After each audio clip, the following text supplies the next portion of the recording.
Narito na ang programang One Nutrition, One Nation. Talakayan at balitaang pangnutrisyon at pangkalusugan ng bayan. Napapakinggan tuwing Miyerkules, alas 3 hanggang alas 4 ng hapon sa impilang ito. One Nutrition, One Nation. Init na pagbati sa lahat na nakikinig sa atin ngayong araw. Magkasama na naman tayo sa isa pang episode na puno ng kaalaman at practical tips para sa isang malusog na pamumuhay at wastong nutrisyon. Ako po si Queenie Oscar Jesus, inyong Nutrition Officer 3 mula sa National Nutrition Council. Ako po magiging kasama ninyo ngayong araw. Hatid ito ng One Nutrition, One Nation at napapakinggan po tayo sa 48 Nutri-Eskwela Community Radio Stations sa iba't ibang panig ng ating bansa. Kaya saan ka man naroroon, siguradong makakarating sa iyo ang mga makabagong impormasyon at mahalagang balitang may kinalaman sa nutrisyon. Alam niyo ba na ayon sa World Health Organization, mahigit 600 milyong tao sa buong mundo ang nagkakasakit bawat taon dahil sa kontaminadong pagkain at tubig. Ibig sabihin, halos isa sa bawat 10 tao ay nagiging biktima ng foodborne illnesses. Kaya napakahalaga ng kaligtasan ng pagkain sa ating tahanan. Ngayong Food Safety Awareness Week, dala ang temang Food Safety at Home, Keeping Your Family Safe from Foodborne Illness. Sama-sama nating pag-usapan kung paano mapapanatiling ligtas ang ating hapagkainan. Makakasama natin ng isang eksperto mula sa Food Development Center upang talakayin ang mga practical na paraan para makaiwas sa sakit at mapanatiling ligtas ang ating pagkain.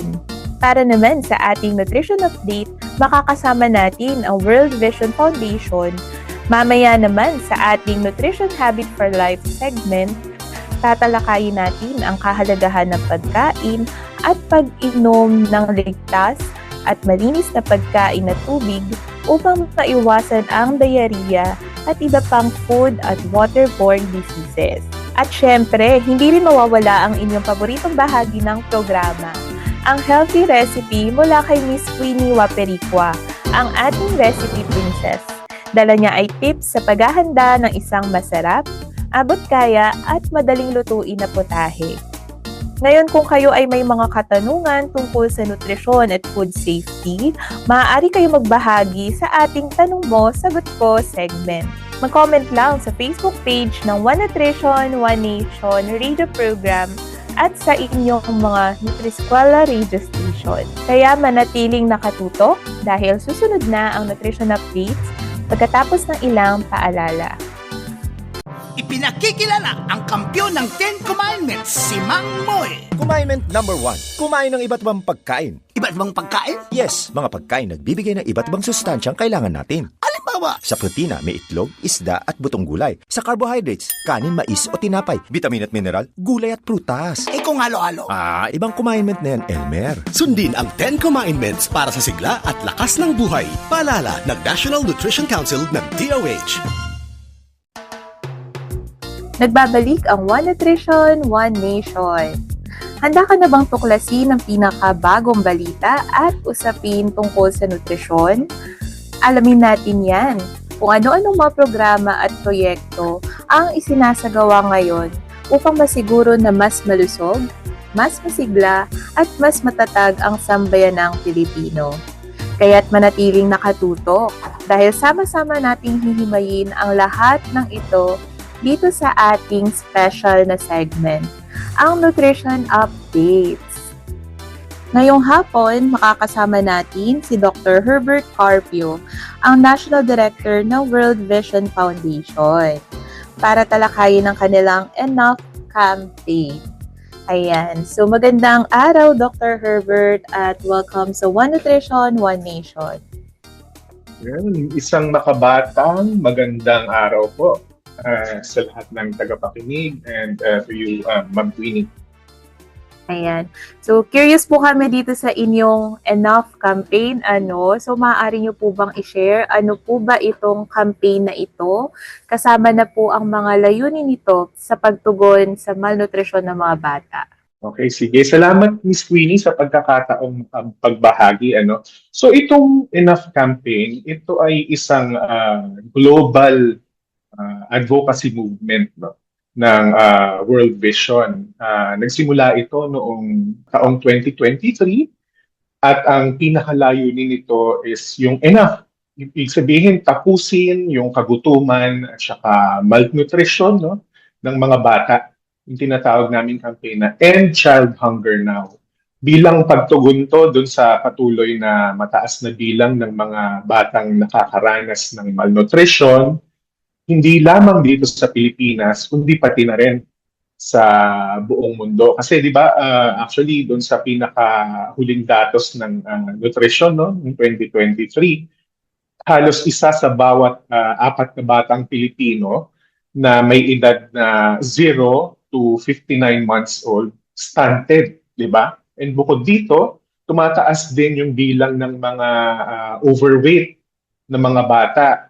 At saka may tinatawag tayong yung hidden hunger, yung nakatagong gutom, na ibig sabihin may kakulangan sa mahalagang sustansya, yung ilan sa mga kabataan natin ngayon. So yan yung tinatawag nating triple burden ng malnutrition dito sa ating bansa. Kaya napaka-timely o napapanahon nitong Enough campaign na ito. At masaya naman po kami, no, sa National Nutrition Council kasi kaisa namin ang World Vision para sa pag-i-improve ng nutritional status ng ating mga kabataan. Kasi sabi nyo nga, Dok, sa ngayon, dati double burden lang, no, of malnutrition. Nandyan lang yung underweight, tapos micronutrient deficiency. Ngayon, pataas naman ang overweight at obese na mga kabataan. So, triple burden na talaga. Kaya, mas maganda na mas marami tayo, no, pagdating sa pagsugpo ng malnutrition. Ayan. So, Doc, paano po tinutulungan ng World Vision ang mga komunidad at ang pamahalaan upang matiyak na may sapat at masustansyang pagkain ang mga bata? Yun. So, meron kasing itong Enough campaign na ito, no, galing dun sa salitang enough. Dalawa kasi ibig sabihin niyan. Enough dahil tama na yung kagutuman at malnutrition. And pangalawa, enough dahil sapat. Sapat naman yung yung biyaya natin sa paligid natin para tugunan yung pangangailangan ng mga bata. Ang hamon lang sa atin diyan, paano ba makakarating, mahalaan ng maayos itong mga resources na ito na available sa atin. So itong Enough campaign, ginamit namin itong platform para palawakin yung mga umiiral na programa ng World Vision sa larangan ng health and nutrition. No? So kasama dito yung tinatawag naming Positive Deviance Heart, meron kaming Go Baby Go, at saka yung mga integrated wash, no? Sa ilalim nitong Enough campaign, pinapalakas nito yung advokasya laban sa gutom at malnutrition, tsaka binibigyan ng boses yung mga kabataan para sila mismo maging involved at maging bahagi ng solusyon. Kasi sa amin sa World Vision, ang nire-recognize namin na ang pinakamahalagang boses ng stakeholders at partners ay yung mga bata mismo na nandoon sa komunidad. Marami din po palang strategies, approaches, itong Enough campaign, no? Oo.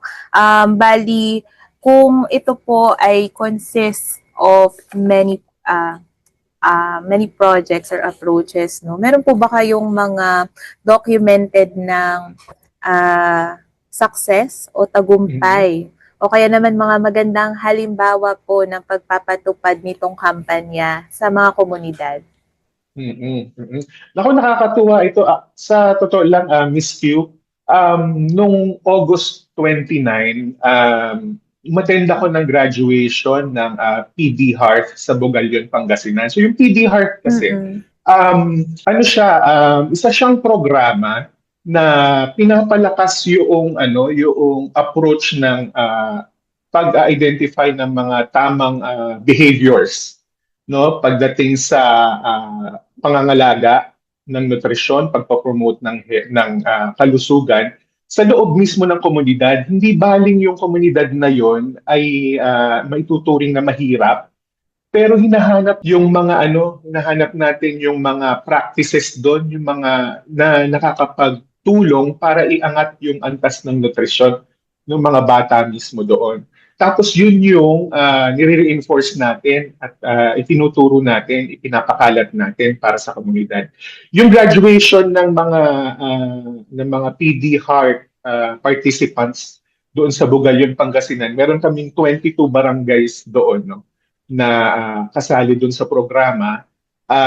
Sa 79, 79 na bata na 5 years old pababa na kasama doon sa programang yon, after 7 months, itong mga malnourished ng mga bata, after 7 months, nakapag-graduate kami ng 70 children na naging normal yung kanilang weight. So isa siyang napaka-epektibong programa kasi hindi lang siya yung dole out Kasi tinuturo yung kung paano talaga aalagaan yung mga nanay mismo, yung nagluluto, yung mga bata tinuturuan kung paano kumain ng tama. So yun, involved yung community, involved yung families, involved yung children, involved din yung local government units na pinakamahalaga din para sa sustainability ng program.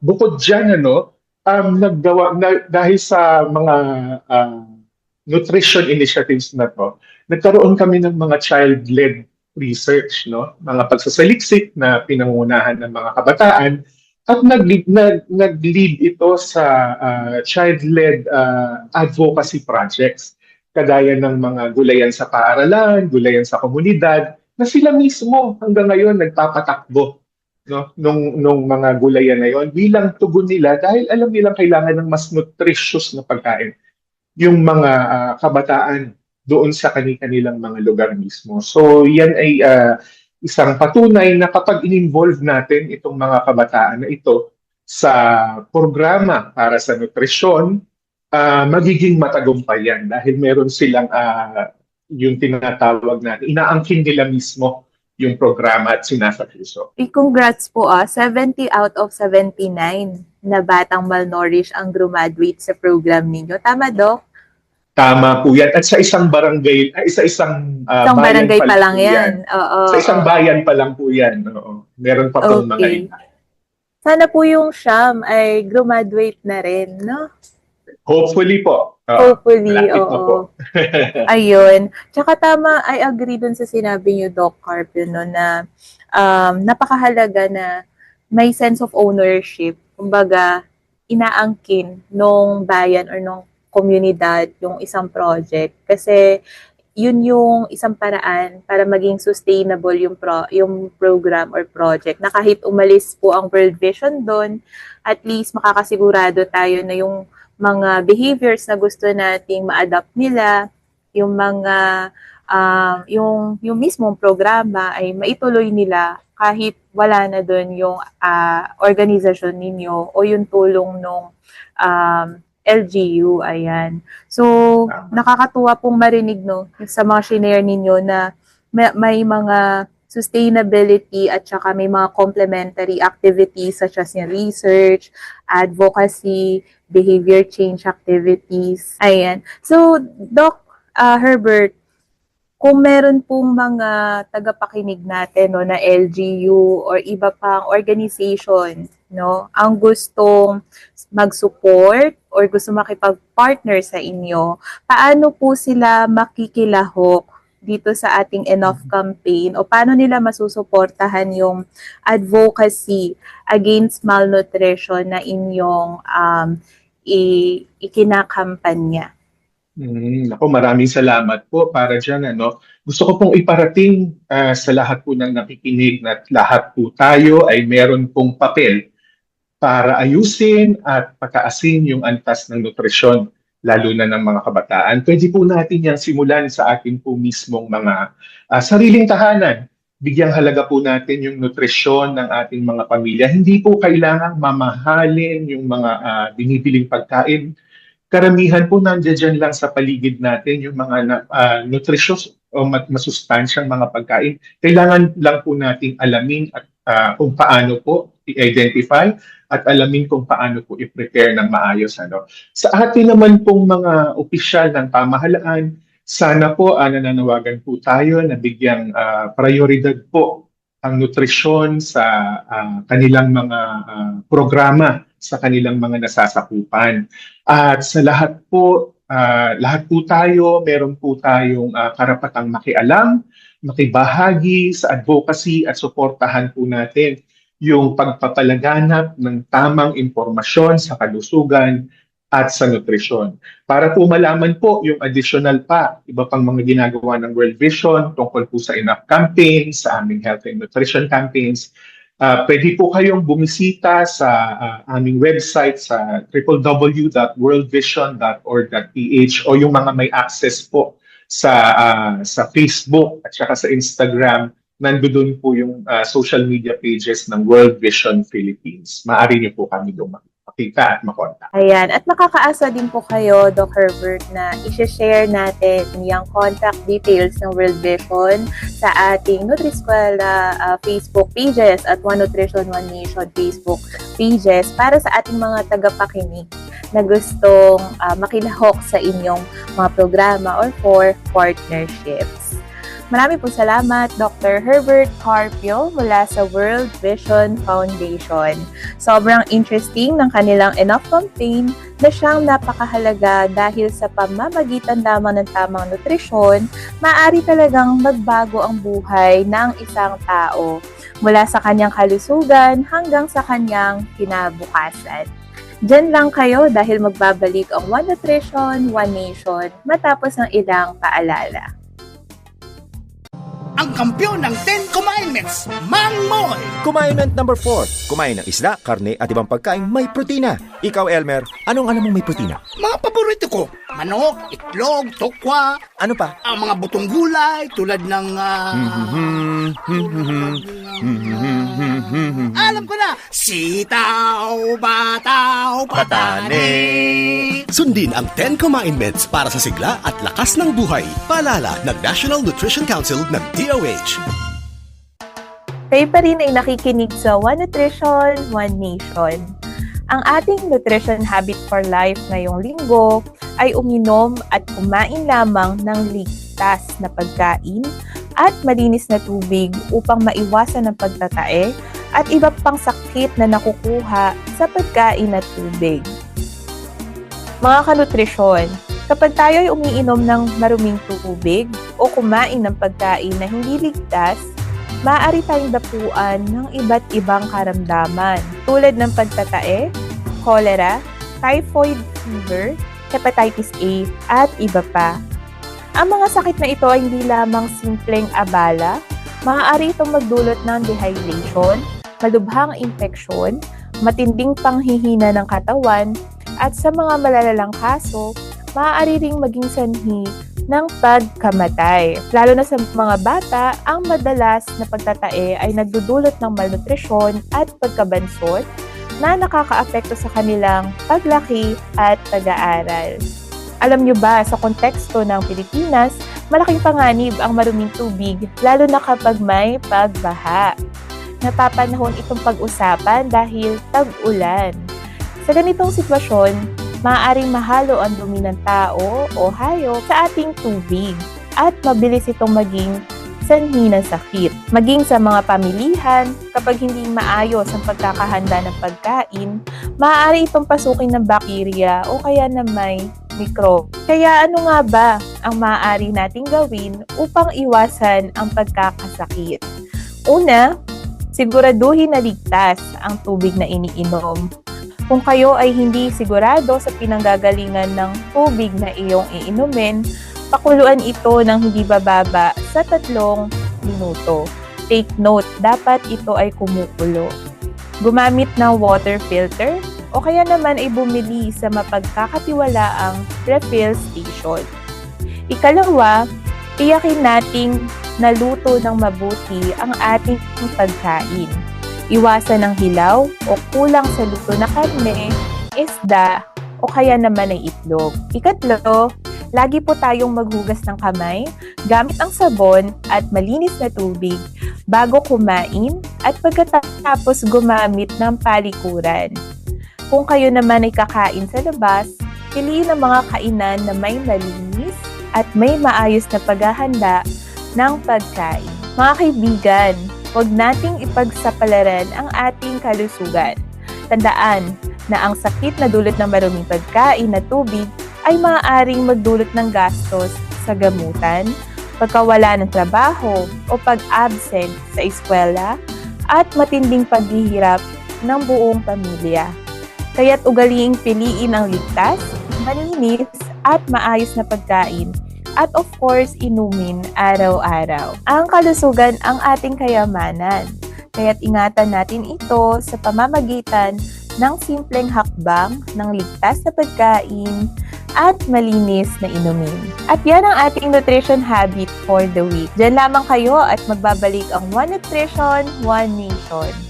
Walang mintis ang pagpapabreastfeed sa akin ni nanay. Kahit nasa trabaho siya, pinag-iipon niya pa rin ako ng breast milk niya. Ibang klase talaga siyang magmahal. Upang makuha ang 100% na nutrisyon ng breast milk ni nanay, kailangan ng 100% na dedikasyon ni nanay. Sa unang 6 months ni baby, breastfeeding lamang, wala nang iba. Mula 6 months pataas, bigyan din siya ng ibang angkop na pagkain kasama ang breast milk. Nay, salamat po sa tiyaga. Suportahan ang first 1,000 days, isang paalala mula sa National Nutrition Council, DOH.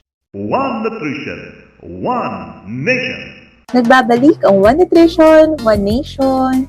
Excited na ba kayo marinig ang ating paksa ngayong hapon? Kasi ako sobrang excited na. Kaya wag na nating patagalin pa. Ngayong araw, makakasama natin si Mr. Adeloyd Chavez, Officer in Charge ng Industry Services Division mula sa Food Development Center. Siya ang ating makakasama ngayon upang magbigay ng mga dagdag kaalaman kung paano mapapanatiling ligtas ang ating mga tahanan mula sa mga foodborne illness. Magandang araw po, Mr. Chavez, at welcome sa One Nutrition, One Nation. So magandang hapon po sa ating lahat, sa ating mga tagapakinig po, at ako po pala si Lloyd Chavez mula sa Food Development Center ng Department of Agriculture. Simulan na po natin ang ating talakayan ngayong hapon. Ano po bang ibig sabihin ng foodborne illness? At bakit ito dapat bigyang pansin ng bawat pamilya? So bali, ang foodborne illness o yung iba tinatawag dito foodborne disease o food poisoning. So ayon sa Food and Agriculture Organization ng United Nations, ito yung mga sakit na nadudulot ng pagkonsumo ng marurumi o kontaminadong pagkain. Ito yung mga pagkain na kontamina ng mga tinatawag natin na pathogenic o masasamang uri ng mikrobyo, kasama na yung mga toxin na kanilang naproproduce. So, pwede rin yung mga pagkain natin ay nakontamina or merong mga parasites or parasitiko o kontaminado ng iba't ibang uri ng virus. Pwede rin yung mga pagkaing nahaluan ng nakalalasong chemical at iba pang bagay na maaring nasa pagkain na pwede makaapekto sa kalusugan ng tao. So, bakit ito dapat bigyan pansin ng bawat pamilya? Siyempre, dapat ito bigyan ng pansin ng bawat pamilya, lalo na yung mga naghahanda ng pagkain dahil ang mga foodborne illnesses ay madalas mangyari sa tahanan natin, dahil dito tayo kumakain ng ating breakfast, kadalasan pati pananghalian dito rin natin kinakain at ganun din yung ating panghapunan. So itong mga sakit na to ay dulot ng hindi wastong paghahanda o pagtatago at pag-iimbak ng pagkain sa ating mga tahanan. So yung ating mga foodborne illnesses, maaari yan makapinsala sa bawat miyembro ng ating pamilya, lalo na dun sa mga tinatawag natin na vulnerable na miyembro ng ating pamilya, katulad dyan yung mga bata na may edad na 5 taon gulang pababa. Kasama din dyan sa mga vulnerable na members ng ating family ay yung ang mga buntis, yung mga matatanda at yung mga taong may mas mahihinang resistensya kumpara sa iba. Ito po ba mga sakit na ito, gaano ito kalaganap dulot ng pagkain at tubig na marumi dito sa Pilipinas? So, meron tayong nakapublish na data on that. So, ayon sa ulat ng Philippine Institute for Developmental Studies, noong June 2022, may mahigit na 8 to 9 milyong kaso ng foodborne illness sa Pilipinas kada taon. So mula dun sa 8 to 9 milyong kaso na yun ng foodborne illnesses, 3 hanggang 4,000 yung namamatay dahil sa pagkonsumo ng mga marurumi at kontaminadong pagkain. Aside from dyan sa mga numbers na yan na apektadong tao, may effect din or may epekto din yung mga foodborne illnesses pagdating sa productivity natin dito sa Pilipinas. So ayon din dun sa study na ginawa ng Philippine Institute for Developmental Studies,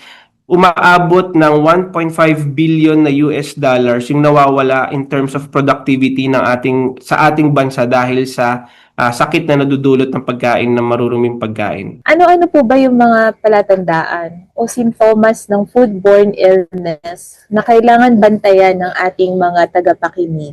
May iba't ibang sintomas yung mga sakit na nadudulot ng pagkain ng maruruming pagkain.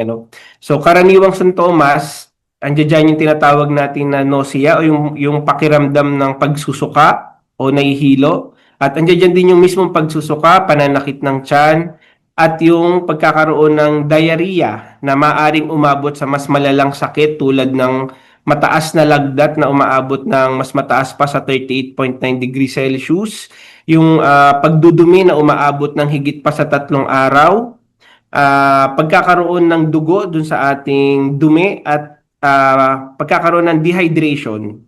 So madalas yung mga foodborne illnesses ay mapapagaling naman sa tamang pagpapahinga, pero delikado pa rin ito lalo na dun sa mga tinatawag natin kanina na mga vulnerable members ng ating family. So kaya kailangan pag nakaramdam tayo ng mga simptomas, lalo na yung mga malalalang sintomas ng foodborne illnesses, kailangan tayo ay magpa-check na or magpunta na sa hospital or sa doktor at kumonsulta na sa doktor. Meron po ba kayong mga simpleng tip na maaaring ibahagi sa ating mga tagapakinig pagdating sa paghahanda ng pagkain upang masiguro ang kalinisan at kaligtasan nito? So meron tayo yung tinatawag na 5 keys to safer food na nire-recommend ng World Health Organization.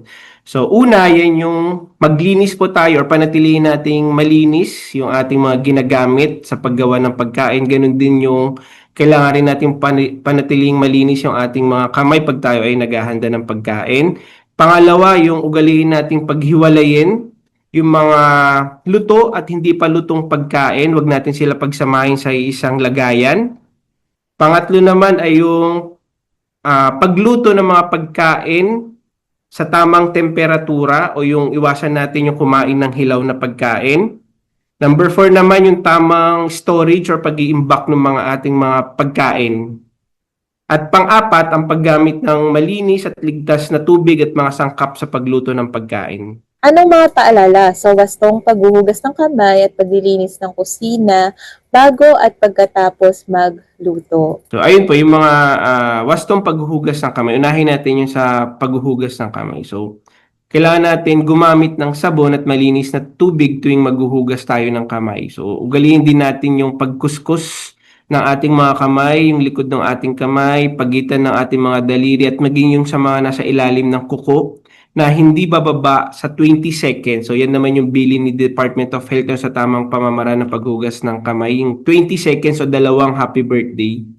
And then, sa pagpapatuyo naman ng bagong hugas na kamay, iwasan natin na iwisik o yung tinatawag na yung pinapagpag yung ating kamay para matanggal yung mga tubig. Ang tamang paraan ay gumamit tayo ng malinis na tuwalya o kaya naman ay paper towel para tuyuin yung ating bagong hugas na kamay. So, importante din ang gaano kadalas natin hinuhugasan yung ating mga kamay. So, laging maghugas ng kamay bago at pagkatapos maghanda o maghawak ng pagkain. Maghuhugas tayo ng kamay pagkatapos maghawak ng hilaw na pagkain tulad ng karne, manok, isda at maging hilaw na itlog. So lagi din maghugas ng kamay pagkatapos maghawak ng basura o kahit anumang mga maduduming bagay. Pagdating naman sa paglilinis ng kusina, lagi rin natin hugasan ng mga sangkalan, yung mga ginagamit natin sa pagluto, yung mga kutsara, tinidor, pati na rin yung mga lamesang ginagamit natin sa paghahanda ng pagkain, pati rin yung mga pamunas o basahan. kailangan siguraduhin din natin na malinis at nalalabhan at natutuyo pagkatapos at bago natin ulit gamitin yung mga pamunas o basahan. Maaari po ba kayo magbahagi ng tips sa tamang pag-iimbak ng karne, isda, gulay at lutong pagkain? So una ma'am, para masiguro natin na wala yung tinatawag natin na cross-contamination, wag po natin pagsamahin sa isang lagayan yung mga karne, isda, at yung mga gulay, prutas. So paghiwalayin po natin yung mga karne sa mga gulay, sa mga prutas para hindi po nagkakaroon ng tinatawag natin na cross-contamination. Pangalawa naman po, syempre kung meron po tayong mga freezer or chiller or refrigerator sa ating mga bahay, maganda po na pagkabili natin at pagka-uwi natin sa bahay ay mailagay natin agad sila sa mga chillers or freezer. Kung sakasakali naman po na wala tayong mga freezer, chiller, or refrigerator sa ating mga tahanan, ang mainam na gawin natin po ay i-prepare po natin kaagad yung mga nabili nating pagkain sa labas. At pagkaluto nito ma'am, pag magluluto tayo kailangan ay siguraduhin natin na yung amount or yung dami ng ating ilulutong pagkain ay sapat lamang para maubos natin sa isang kainan. Iwasan natin magluto nung sobra-sobra na aabot pa ng tanghalian o hapunan o aabot pa ng kinabukasan nang hindi natin na ibabalik sa freezer or sa chiller yung ating mga nilutong pagkain. So meron po tayong tinatawag dyan na pag hindi natin mauubos sa loob ng 1 o 2 oras ang isang pagkain, kailangan maibalik natin yan or maipasok natin yan sa isang refrigerator or sa freezer. Alam naman natin ngayon na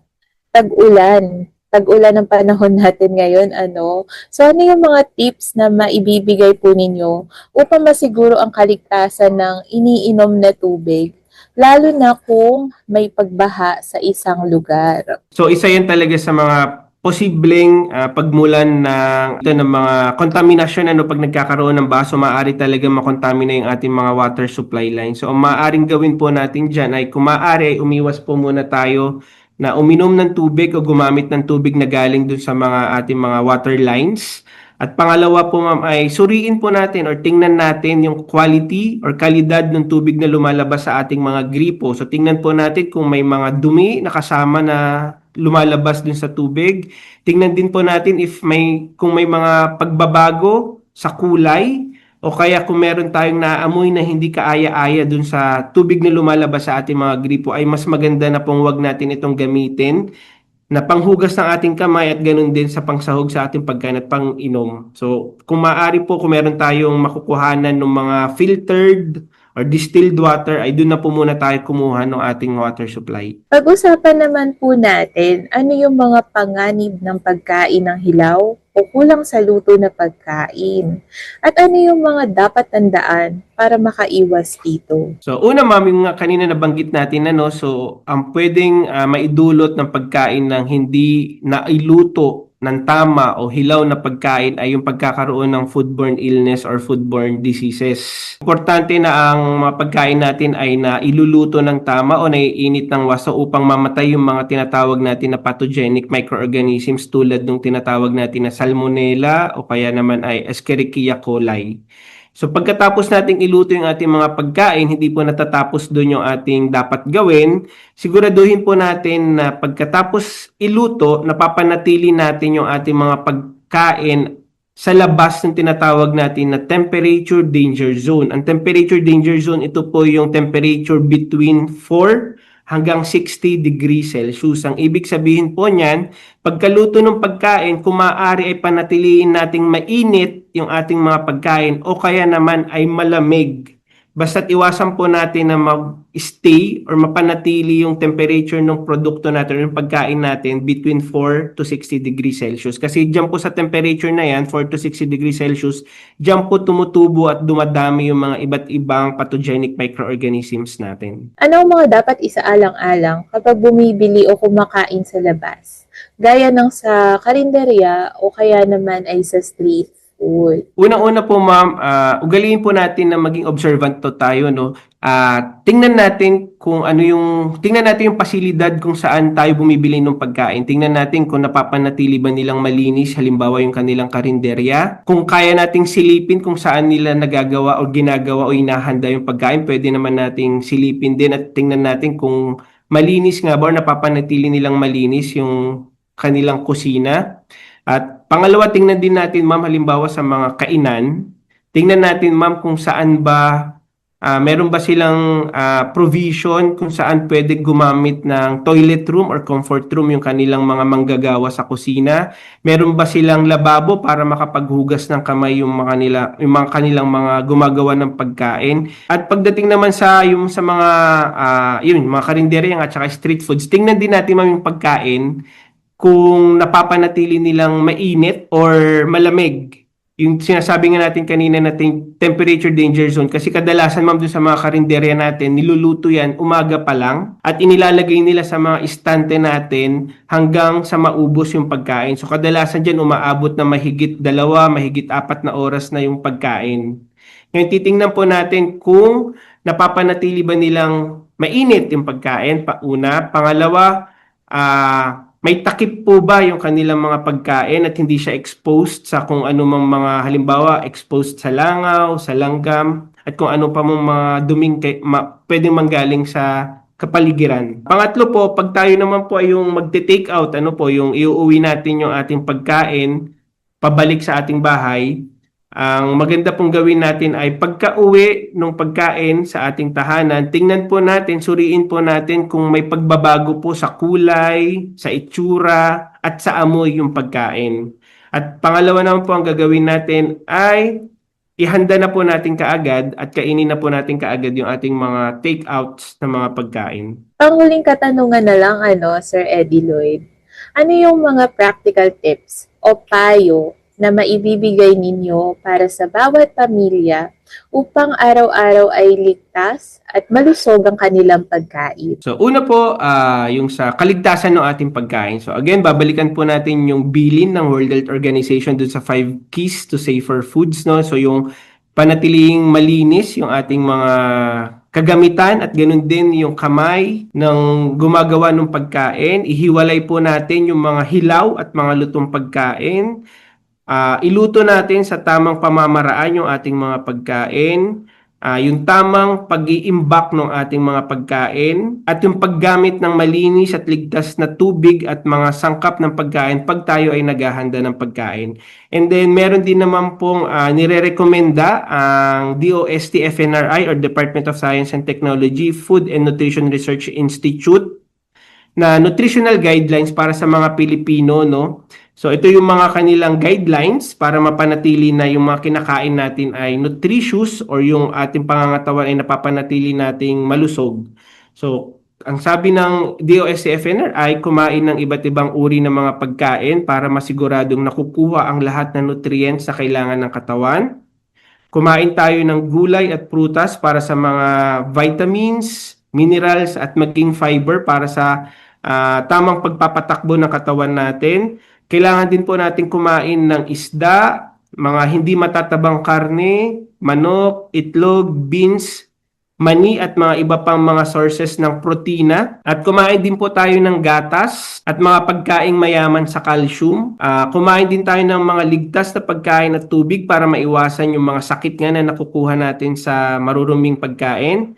Gumamit po tayo ng iodized salt pag naghahanda tayo ng pagkain para maiwasan natin yung mga tinatawag na iron deficiency disorders. At panghuli, bawasan or limitahan po natin yung pagkain ng mga maalat o maasim na pagkain. Ganun din yung mga matatamis na pagkain upang makaiwas naman sa mga sakit sa puso at sa dugo. Maraming salamat, Mr. Eddie Lloyd Chavez mula sa Food Development Center sa pagbabahagi mo sa amin ng iyong kaalaman at tips tungkol sa ating paksa ngayon on maintaining food safety at home. Diyan lamang kayo dahil magbabalik ang One Nutrition, One Nation.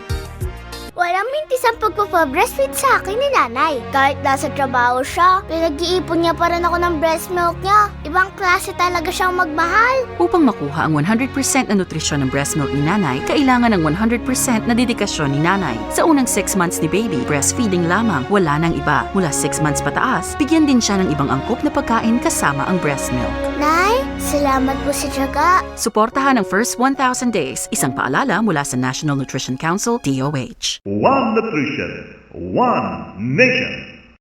Muli ninyong mapapakinggan ang One Nutrition, One Nation Dito, hindi lang nutrisyon ang bida, kundi pati ang mga putahing suwak sa bulsa at of course, masarap. Kaya kung naghahanap kayo ng healthy, simple at abot kayang lutuin para sa pamilya, kami na ang bahala sa inyo. Ngayong araw, alamin natin kung anong espesyal na putahe ang ihahandog ng ating recipe princess. Ano ba ang niluto mo para sa amin ngayong araw, Queenie? Ihanda na ang panulat at papel dahil tiyak na panalo sa sarap ang recipe na dala ko para sa inyo. So for today's episode, magluluto po tayo ng tuna gisado. Pero teka muna, bago tayo magsimula sa pagluluto, mahalagang paalala muna tungkol sa food safety. Tandaan, hindi lang dapat masustansya, kundi ligtas din ang pagkaing ihahanda para sa ating pamilya. Una, ugaliing maghugas ng kamay ng maigi gamit ang sabon at malinis na tubig nang hindi bababa sa 20 seconds. Gawin ito bago, habang at matapos maghanda ng pagkain. Pangalawa, tiyakin na malinis ang lahat ng gamit sa kusina na ating gagamitin. At panghuli, hugasan ng mabuti ang mga sangkap tulad ng gulay, prutas at karne bago lutuin. Ngayon handa na ang lahat at siguradong ligtas ang ating mga sangkap. Simulan na natin ang pagluluto. Ang mga sangkap na kakailanganin ay 1/3 cup ng mantika, 1/2 cup ng hiwa na sibuyas, 8 regular cans ng tuna in oil, 7 cups ng patatas na diced, 6 cups ng tubig, 1/4 cup ng patis, 1 teaspoon ng durog na paminta, 6 pieces ng itlog ng manok, at 8 cups ng pechay na nahimay. Ito naman ang paraan ng pagluluto. Step 1, sa kawali, painitin ang mantika at igisa ang sibuyas at tuna. Step 2, idagdag ang patatas at tubig. Pakuluin, takpan at lutuin ng 10 minutes. Step 3, timplahan ng patis at paminta. Takpan at hayaang kumulo pa sa mahinang apoy ng 5 minutes. Step 4, idagdag ang itlog at haluing mabuti. Hayaang kumulo pa ng 2 minutes. At ilagay ang pechay. And lastly, ihain habang mainit pa. At handa nang iserve ang tuna gisado. Hama ito sa 2015 Menu Guide Calendar ng DOST Food and Nutrition Research Institute. Ang recipe na ito ay makakagawa ng 20.5 servings. At yan ang ating recipe for the week. Salamat, Recipe Princess Queenie. Susunod na ang inabangan natin na tanong mo, sagot ko segment. Huwag kayong aalis dahil magbabalik ang One Nutrition, One Nation matapos ang ilang paalala. Pang-10 kumain, Mangmoy. Maging aktibo, iwasan ang alak, huwag manigarilyo. Wala akong ganyang bisyo. Very good, Elmer. Maraming bagay ang nagdudulot ng stress at ng sakit tulad ng cancer, heart disease, diabetes. Simple ang sekreto. Kumain ng tama, magpalakas ng katawan, maging aktibo. Game ako dyan, Mangmoy. O sige, Elmer, mamaya pagpunta natin sa kantin, maghagdan tayo. Ha? Hanggang 10th floor? Sundin ang 10 Commandments para sa sigla at lakas ng buhay. Paalala ng National Nutrition Council ng DOH. One Nutrition, One Nation.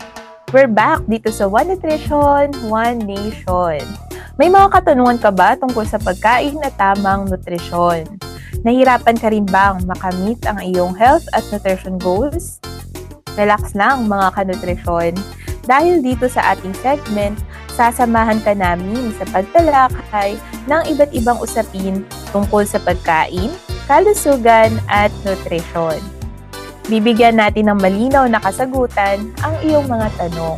Ang ating katanungan ngayong hapon ay mula kay Ma'am Jermaine, isang first-time mom na may 5-month-old na sanggol mula sa San Juan City. Ang tanong niya ay, Good morning! Mag-uumpisa na akong mag-introduce ng solid food sa baby ko. Ano po ang unang mga pagkain na safe at hindi nakakasama sa kanyang tiyan? Ayan, maraming salamat sa tanong, Ma'am Jermaine. Actually, exciting at minsan nakaka-nervyos ang stage na ito. Pero wag kang mag-alala dahil may simple tayong gabay. Ayon sa mga eksperto, mainam na magsimula ng solid food sa edad na 6 na buwan pataas. Bakit? Ito ay yung panahon na handa na ang tiyan at magiging interesado na si baby sa pagkain. Para sa unang tikim, pwedeng magsimula sa plain na lugaw. Take note, wala po itong idinagdag na kahit anong pampalasa. Pwede rin namang pino at malambot na gulay, gaya ng kalabasa o carrots, at dinurog na prutas tulad ng saging o papaya. Ma'am Jermaine, dapat isa-isa lang ang pagpapakilala ng pagkain at ulitin ito ng 3 araw bago magdagdag ng bago. Ito ay para madaling makita kung may allergy or hindi kaya ng tiyan ng baby ang ating ini-introduce na pagkain. Huwag munang maglagay ng asin, asukal, o pampalasa. Dahil hindi pa kailangan ni baby ang mga iyon at ito ay nakakaapekto sa kanyang panglasa. Magsimula rin sa maliit na portion, mga 1 o hanggang 2 kutsarita lang kada kainan, at dagdagan paunti-unti habang siya ay nasasanay. Mahalaga rin na gawing positibo ang karanasan sa pagkain. Pwede mong paupuin si baby sa high chair, gumamit ng maliliit at makukulay na kutsara, at hayaan siyang maglaro o sumubok ng kaunti sa pagkain para maengganyo siya. Tandaan, mommies, ang solid food ay pandagdag pa lamang. Ang gatas nyo pa rin mula sa breastfeeding ang pangunahing nutrisyon ng baby sa kanyang unang taon. Kaya dahan-dahan lang, enjoyin ang bawat bagong pagkain at gawing makulay at masaya ang journey ng inyong munting foodie. Ayan, sana nasagot namin ang inyong tanong, Ma'am Jermaine. Para sa iba pang mga katanungan, mag-comment lamang sa One Nutrition, One Nation Radio Program Facebook page o sa Facebook page ng inyong mga Nutri-Eskwela stations. Sisikapin naming masagot ang inyong mga tanong dahil ang tanong nyo, sagot namin. Dito lang yan sa One Nutrition, One Nation.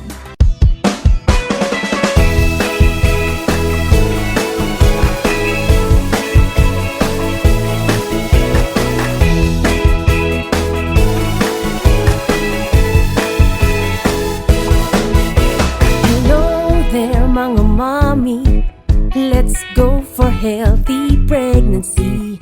Tamang pagkain ng dapat para malusog kayo ni baby.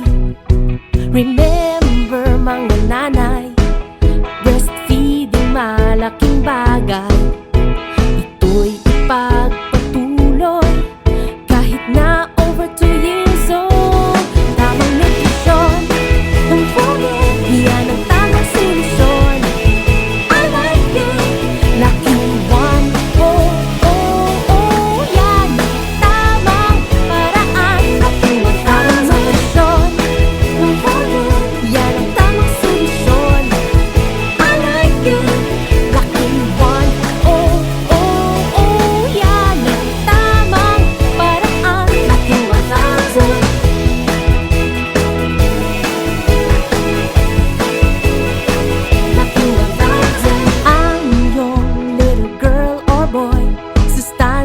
Dapat puno, susi sa tamang paglaki. Go grow food na handa mo.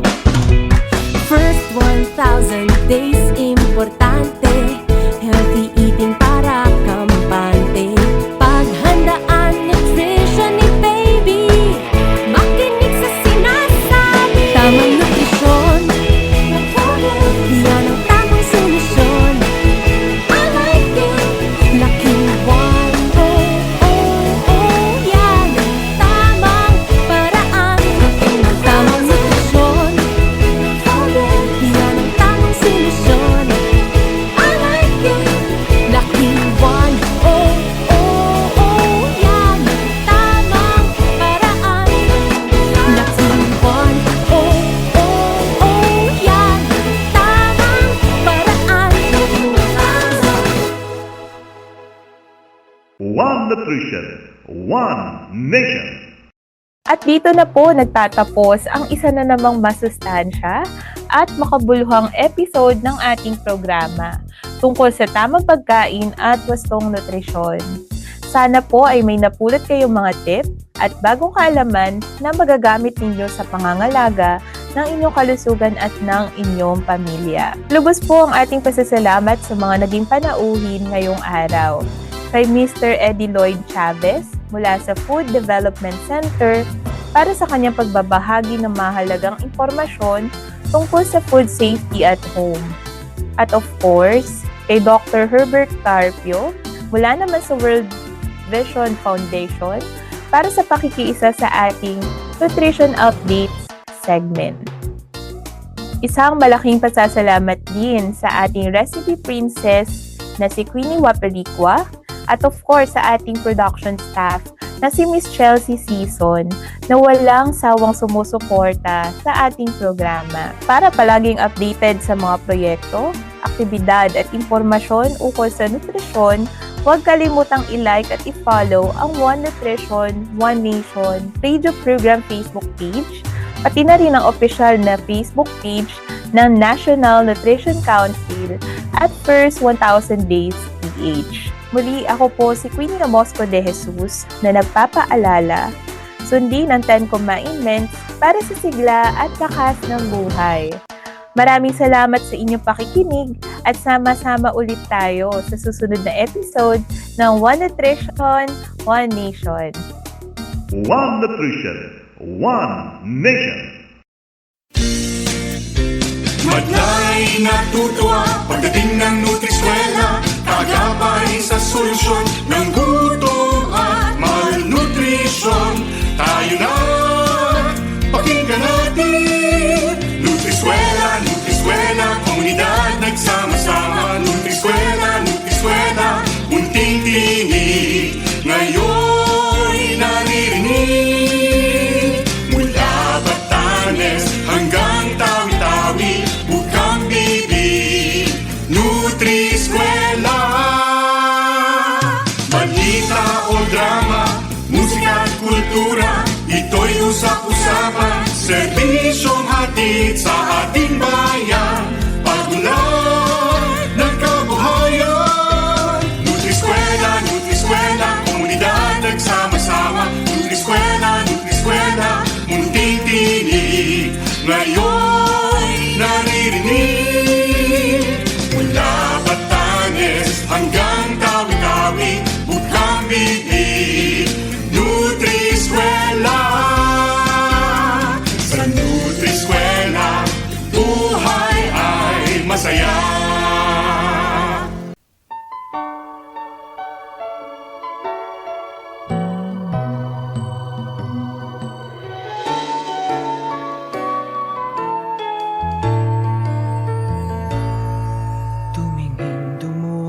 Sa mundo, anuman ang nais makakamit mo, kakaiba ang iyong lakas, tiyaga at talino. Kayang-kaya mo, bilib ako sa'yo.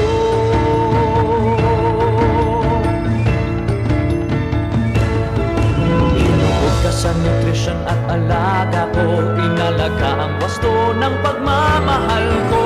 Alam kong malayo ang iyong mararating. Ang turo ko, iyong palaganapin.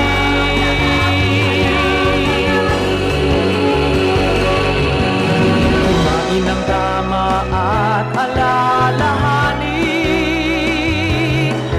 Ang wastong nutrisyon ay dapat alamin.